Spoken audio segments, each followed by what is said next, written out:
Well, my grandmother, Allie, the one that was a Purcell, her brother that she was closest to was Ted Purcell. And Ted was one of the first chemical engineer graduates.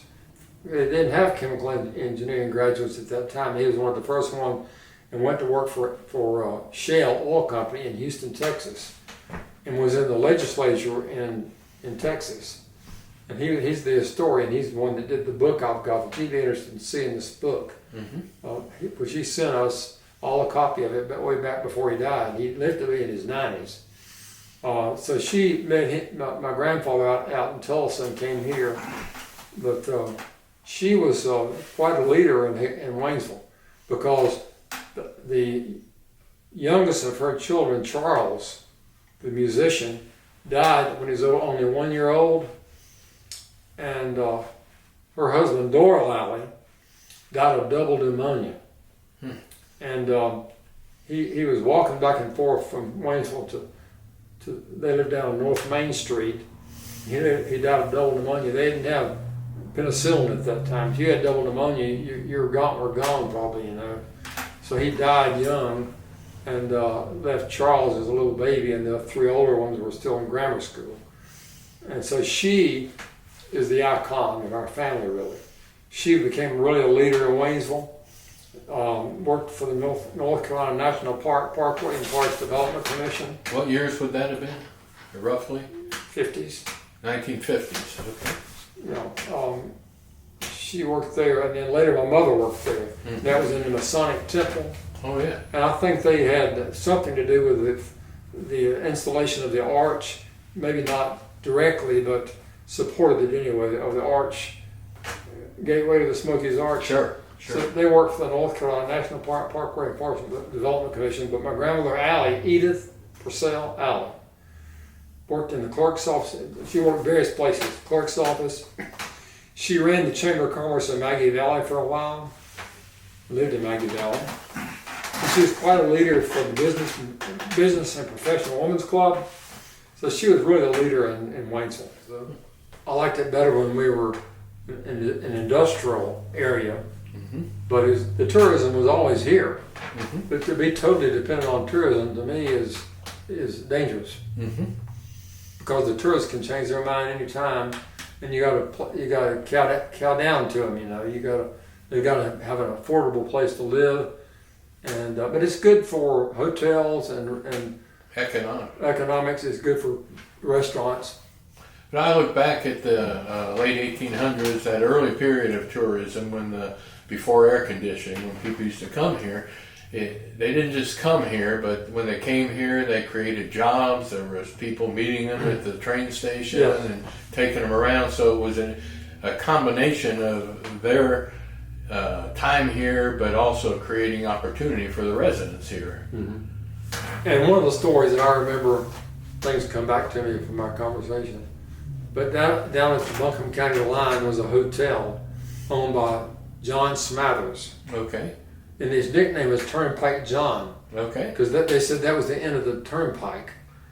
That was the end of where the roads, it really ended there. And from that point west, before the railroad was built, the only way you could travel was by horse and buggy, by carriage. So when the railroad was built, it came right by that old hotel. It's the remnants of it is still there. Turnpike John Smathers. And so that the people would come west by horse and buggy, and they would come down to Frog Level. So they continued to do that. When the railroad arrived, the railroad would let off. That was passenger railroad then in Frog Level. And one of the things that I've been told about is that they'd get off the train in Frog Level, again catching horse and buggy, into town. And they come up to the building where my office is now, on the corner of Haywood and Depot Street. They take the buggies up there, and they had horses there that you could rent and carriages you could rent, and they come up there to. It was a livery, wasn't it? It was a livery stable. Livery stable, okay. So that had to be quite a different appearance with all the horses and buggies and so on. That building is still there, and I owned it. And I've just recently sold my interest in it, and I haven't paid for it yet. Yes. But I was one of several of the lawyers that owned that building. And I remember I was up on Main Street at that time, and we were looking for a larger place because our firm had really grown in numbers, law firm. And so Tim Welch called me, and he said, Tip, I bought that building down the corner of Haywood and Depot Street, and I'm going to tear it down and build a new building there. Would you rent an office from me? I said, tear it down. I wouldn't do that, but if you'll leave that building there, I'll buy it from you, and we'll remodel it. And that's now one of the oldest buildings in Waynesville. Yeah. So I'm so glad we did that. Oh, yeah. That building is still in great shape. And so they've now rented all the offices down in the basement, except for one, which was where the storage place was down. If you've been by there lately, you've seen that they've now rented all those places down below. Sure. We have some availability upstairs for some lawyers, and we can try to recruit some lawyers to come in. Because it's all lawyers upstairs. You did that, wasn't it? That's right. Yeah, I remember that, seeing all that done, and it's a beautiful building, and really represents the architecture of those days. Yes. Doesn't it have like a crow's nest or something on top? It with does. the skyline? And they used to have lights up there, and it would really be beautiful if you turn those lights on in the evening. I don't know whether they can still do it or not. I haven't asked about that lately. They might have decided not to do it because of the cost. It's very noticeable. But the crow's nest, you're right, all it was just a lighted area up there with windows and all. There have been several different courthouses, and there's great, in all the history books, there's great stories about how the courthouses were built, and what they went through to build them, and lawsuits threatened, and that sort of thing. So I know we've got a picture of the Civil War veterans all gathering in front of the courthouse at one point. That was early 1900s. I don't know if that was like the second courthouse or the third, or I don't have that in my head. It's the phases, but I think it's the one it's still the what they call the courthouse now, where the new one is called the Justice Center. Yes. But I think it was back there behind where the one still is. It's the current one, the If I'm historical. not mistaken, I'm not sure. But one of the persons in that photograph was that person I was telling you about. My great grandfather, Daniel Marcus Killian, was one of the Civil War veterans. He has the white beard and long hair and white beard. You know, I never left Haywood County. Yeah. I worked in Raleigh, but I always went back and forth. Did a lot of driving back and forth. Wore out some cars doing that. But I never really wanted to leave. Haywood County was your home. Always has been, always will be. Yeah. That's kind of what I felt after moving here years ago, and you know, when DACO broke up, the part I was with went over to Arden, but as soon as I retired, I came back to Haywood County. It's just such a different place to live, and very comforting, all the people who live here. Well, one of the things we're going to all be involved in is the semi-quincentennial, the 250-year anniversary of the Declaration of Independence, and there's some really exciting things happening in that. We've got a team made up of the Sons of the American Revolution, the Daughters of the American, the TDA, Haywood County, and then our society here. We just got a history teacher from Tuscola added, Ray Sugg. He's going to be part of our team, and I had a conversation about with the Old Fort Museum, which is where Davidson's fort was in the Revolution. That they're going to be very involved with us too, documenting the Rutherford Trace and all that stuff. But you've had a number of historical artifacts that you've contributed. You've been a long-time life member of the Historical Society, and I know Bruce used to be the head of it, Bruce Briggs, and that's when Alex took over, when Bruce became emeritus. But well, I worked with Bruce when they got the house here, and when this was sold to Mr. Hall. I did the legal work on all that. Oh, really? Really?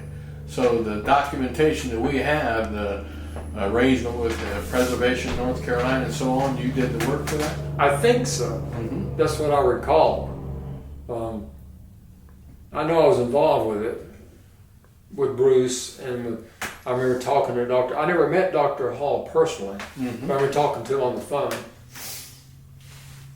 But we're sure thankful that he put his money into this, and it's a beautiful house. We got a lot of long-term things to do to deal with, but it's in pretty good shape for something as old as it is. And we celebrate the birth of Methodism, which in many things, at least in Western North Carolina, this is where a lot of it happened. Yeah. With Asbury. The Bishop Asbury. I'm getting ready to go to England with the group from Methodist Church. It's called the Asbury Heritage Trip Really? to England in July. Uh-huh. And a whole bunch of us from the Methodist Church are going over there to England. From First Methodist? Yes. Uh-huh. I've never been to England before. Oh, wow. That'll be a good trip for you. I was attending these Killian reunion meetings in Conover, and they were trying to trace. They had this guy that traveled over to Germany, because the word was that he came from Germany, from the Rhineland Palatinate. I think it's what it's pronounced. Palatinate. From the Rhineland, which is in between France and Germany in the Alsace area.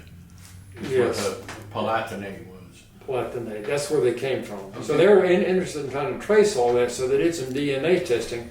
And I was the only one who matched up with some guy they found in Augsburg. Oh, really?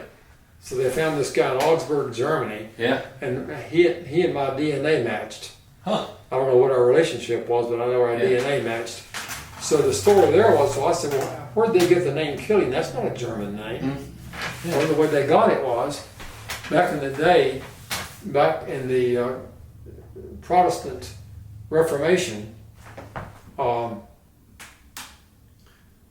the Pope sent this guy from Ireland to Germany to try to convert all the Germanic people, and he sent them to this same region we were talking about. And they spelled it Killian with a C, C-I-L-L-I-A, just one L, C-I-L-I-A-N. And the guy that played the starring role that got the not the Nobel Prize, but got the big prize for the movie Oppenheimer. Oh, yeah. His name is Killian Murphy. Huh. And he's from Ireland. So he's from that family, I'm sure, up there in Ireland. But so this guy Killian came to the region I was talking about and was preaching the gospel there. And he became quite famous, but he was going by the name Killian, but he spelled it with a C. And so one time while the Duke was away either hunting or fighting a war, he was preaching that the Duke violated the scriptures by marrying his brother's widow, that was not consistent with the teachings of Christ. And so while the Duke was gone fighting a war or hunting or whatever he was doing, his widow had St. Killian beheaded. Oh, wow. So there you go, that's what you get. Had him beheaded. So the cathedral in Würzburg, it's pronounced Würzburg, but it's spelled W. It's called the Cathedral of St. Killian.